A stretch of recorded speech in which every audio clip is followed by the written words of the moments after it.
जिल्ह्यातील भूमिपुत्रांच्या हक्कांसाठी आयुष्यभर संघर्ष करणारे दिबा पाटील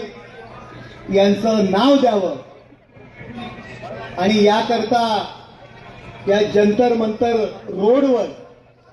ठाणे, रायगड आणि पालघर जिल्ह्यातील आलेल्या सर्व भूमिपुत्रांना मी प्रथम नमस्कार करतो आणि आपली जी मागणी आहे की ज्यांनी आयुष्यभर संघर्ष करून स्थानिक भूमिपुत्रांना न्याय दिला अशा दिबा पाटील यांचं नवी मुंबई आंतरराष्ट्रीय विमानतळाला नाव द्यावं आणि त्या मागणीला पाठिंबा देण्याकरता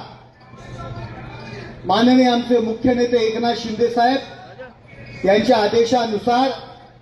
आमचे गटनेते डॉक्टर श्रीकांत शिंदे यांच्या नेतृत्वाखाली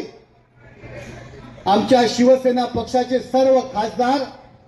या जंतर मंतर ठिकाणी आपल्याला पाठिंबा देण्याकरता आम्ही या ठिकाणी आलेलो आहोत. आणि हा फक्त पाठिंबा केवळ